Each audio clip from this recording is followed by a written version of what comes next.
Hey, what's going on, guys? My name is Instinct, and today I welcome you back to Series 1, Episode 7 of the Premier League Review.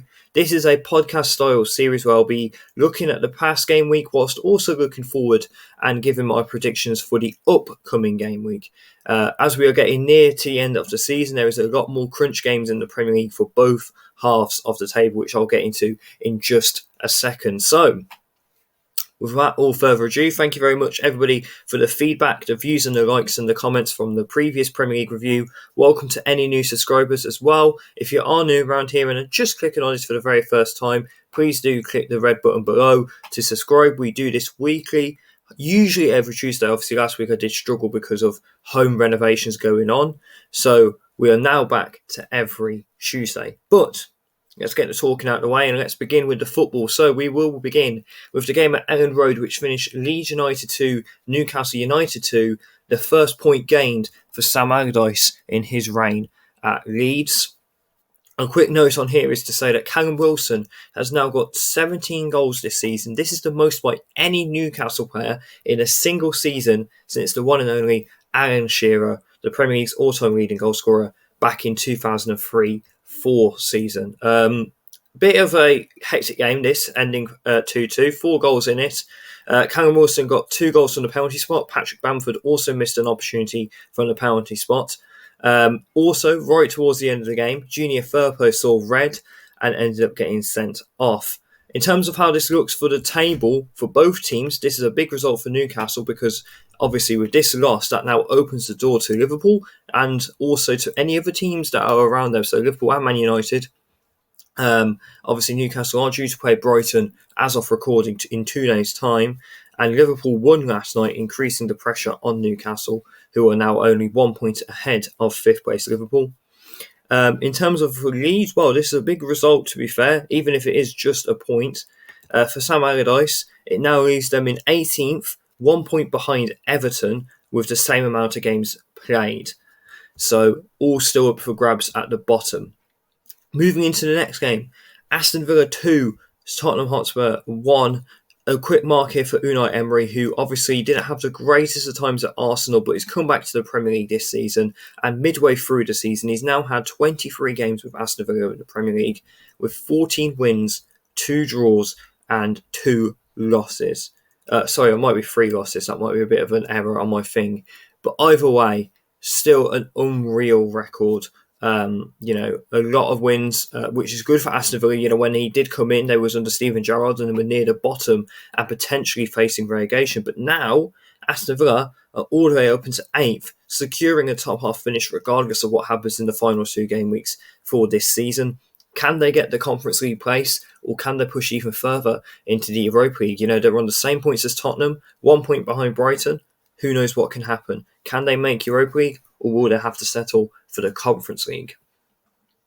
The next result is Chelsea 2, Nottingham Forest 2. Chelsea have now played 25 official games in 2023 under Graham Potter and Frank Lampard. They have only won 5 of these games with 33 goals conceded and only 19 scored. Not a good statistic if you're a Chelsea fan or player. For Chelsea, this does leave them still in 11th. No chance of getting a top half finish. So it looks like the max they can finish is 11th. They are level on points with Crystal Palace going into the final couple of game weeks. And as for Nottingham Forest, well, if they'd won this game, it would have been even better. But they do still sit 16th, which is 3 points above Leeds United, 2 points ahead of Everton, who are in 17th. Taiwo Awoniyi netted a brace in this game, as did Raheem Sterling. Raheem Sterling 2 goals for his confidence, and same for Taiwo Awoniyi. So the battle there between the 2 players ended 2-2 at the bridge.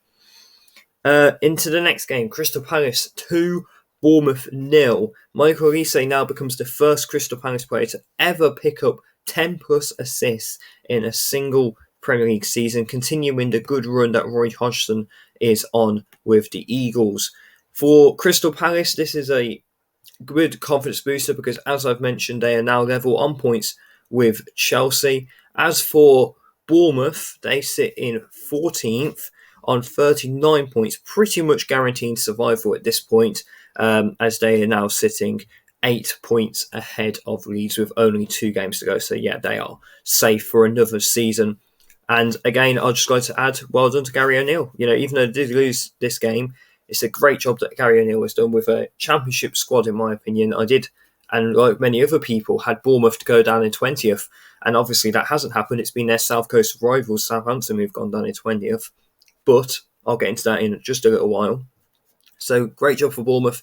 Let's see if they could do that next season, or is it going to be a second season curse? And will Bournemouth go down next season? Who knows? We'll find out. It depends on what investment they do as well in the summer transfer window. Into the next game. Manchester United 2, Wolves 0. Erik ten Hag has now won the most games of any Manchester United manager in their debut season. Also, a quick mark on this, it's a goal for Garnacho on his return. So congratulations to him. For Man United, it's a big win in the race for top 4. As I say, they now sit in 4th, 1 point ahead of Liverpool. However, they do have a game in hand. For Wolves, they now sit in 13th. Obviously guaranteed survival this season, sitting on 40 points, 3 points behind Chelsea and Palace in 11th and 12th. Moving into the next game I would like to talk about, it's going to be Southampton 0, Fulham 2. Following this result, it is after 11 years in the Premier League that Southampton are now going to be relegated. So after 11 years, that run of staying in the Premier League does come to an end. They will be playing in the Championship from next season. Who knows if they can automatically get re-promoted or go through the playoffs. I think the Championship is going to be very interesting next season, especially seeing how these playoffs are ending at the moment. For Fulham, this was just a game where if they won, it would have been a good result because, as I say, they're just looking to end the season strongly. They've guaranteed themselves a top half place as well, top half finish this season. Chelsea do have a game in hand, but I don't see them overtaking Fulham. So for me personally, I think that's how it's going to stay. Mitrovic getting a goal on his return as well, which is a big boost for him. And obviously we all know the quality that Alexander Mitrovic does carry. Into the next game, Brentford 2, West Ham 0. A good game again at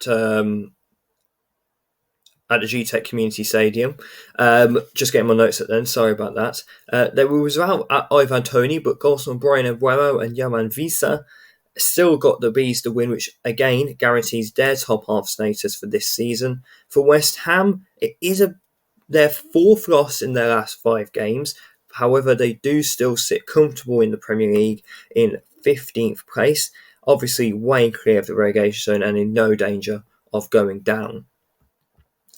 Another big result here, Everton 0, Manchester City 3, which for me, this result pretty much confirms what we already probably knew, which is that Manchester City are going to be winning the league.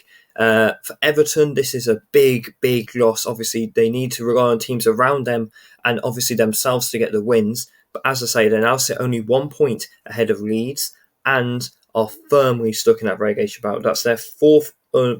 That's the 4th time they've not been able to win in the last 5 games. Ilkay Gundogan, for some reason, loves to pop up with goals, doesn't he? When their team needs it most, which is not a bad thing, but it just annoys other clubs in the Premier League, noting Arsenal here.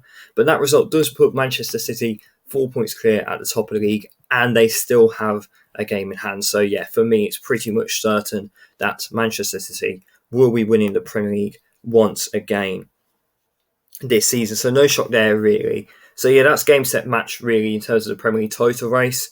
One of them was an absolute stunner, by the way, by Ilkay Gundogan. So yeah, as I say, for Everton, they do sit 1 point above the relegation zone, and obviously with Leicester's loss, that is a big result for Everton. But now Everton do need to maybe pick up 1 or 2 more wins if possible.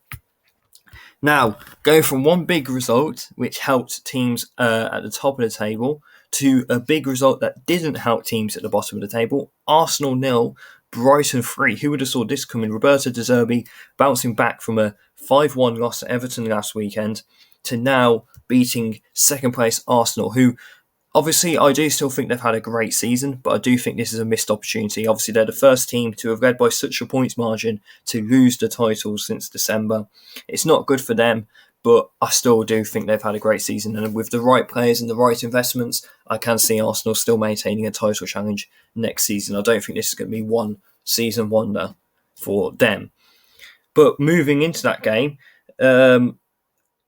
goals from Julio Incencio, Dennis Undav and Pervis Estupinan. It was a historic 3-0 win for the Seagulls, which now moves them into 6th and firmly in that Europa League area to challenge for that and get into Europe. You know, who would have saw that, really? I know they have a good squad, but I would never have said at the start of this season that Brighton would be getting into Europa League this early on. But they've got a young squad. Who knows what they can do if they can keep hold of a certain number of these players, because, you know, we've seen it with teams that are like that sort of region. You know, they do have a great season and then they have all their players taken off them. You know, we've seen it with Monaco. They had all their best players taken off them. Obviously, at the time, he was good, which was Benjamin Mendy, Kylian Mbappe, Bernardo Silva. All of them guys got taken off Monaco. And obviously at Brighton at the minute, they might be losing Alexis McAllister. Apparently he's of interest by Liverpool. So let's see if they can keep at least some of them. Like Encensio, if they can keep him, he'll be great. Dennis Undav's a good backup striker. So let's see what happens at the Amex. But then finally, their last game, which is a big result for Everton, not a good result for Leicester. Leicester 0, Liverpool 3. A Curtis Jones double, followed by a fine Trent Alexander-Arnold strike, which gave me memories of the game against Chelsea, if you guys remember that game, when he had the free kick laid off and then just pelted it into the top bins at Stamford Bridge. It reminds me of that goal. It was an easy win for us, and the Reds' miracle pursuit of the Champions League goes on. As for Leicester, they look set to be on their way down. As they say, they are in 19th, 2 points away from the relegation zone. So a big end to the season is needed for Dean Smith's side, who were not happy, let's say, when they went 2-0 down. I remember hearing the boos, which is obviously going to happen for that. But yeah, let's see what can happen. As I say, for Liverpool, they are 1 point behind both Manchester United and Newcastle, but Newcastle and Man United have a game in hand. Now, that was the previous game week's results. Moving on into the new week.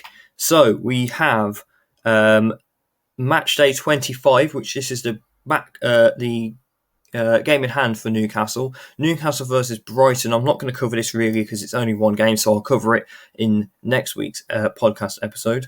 But Newcastle versus Brighton, I'm going to say that game will finish, I don't know, maybe 2-1 Brighton, I think, or 2-2. I think it's going to be a really close fought game. And then moving into the game weeks on Saturday and Sunday, and even Monday, we have Tottenham versus Brighton as the early kickoff. I'm going to go with a 2-0 Brentford win. Liverpool versus Aston Villa, I'm going to go with a 2-1 Liverpool win. I still do think we'll keep up this very good winning run that we're on. Wolves versus Everton, I'm going for 0-0. Bournemouth Man United, I'm going for 1-0 to Manchester United. Fulham versus Crystal Palace, I think this will be a great game. I'll go with 1-1. Nottingham Forest against Arsenal, which is the late kickoff on Saturday. I'm going to go with 2-2. And then we've got on Sunday the 1:30 kickoff, which is West Ham against Leeds. I'm going to go with what am I going to go with for West Ham Leeds? I'm thinking maybe a 2-1 Leeds win or a 3-2 Leeds win. I think that'll be a great game. I think I can see a lot of goals coming in again this week, game week. Brighton versus Southampton. Obviously, Southampton already relegated, so they're only praying for pride. I can see it being a 3-0 Brighton win. And then this is what would have been in previous Premier League seasons, a big game. Manchester City against Chelsea. I think Manchester City is just going to keep winning. So this will be I'm going to go with a 4-0 Manchester City win. And then finally, we have Newcastle against Leicester. I'm going to go with, I think Newcastle will bounce back. So yeah, I'm going to go with 1-0 Newcastle in that match. And then that pretty much wraps it up. Obviously, we've got 2 games next week. Brighton against Manchester City and Man United against Chelsea. But I'm not going to cover that until next week like I'm doing with Newcastle Brighton. So thank you, everybody, for listening. That is my predictions for the upcoming game week and looking back on the previous game week. Any feedback is much appreciated. If you did enjoy this episode, please do feel free to leave a like. If you're new around here, also do subscribe. And I will catch you guys in the next one very, very soon. Thank you, everybody, for listening.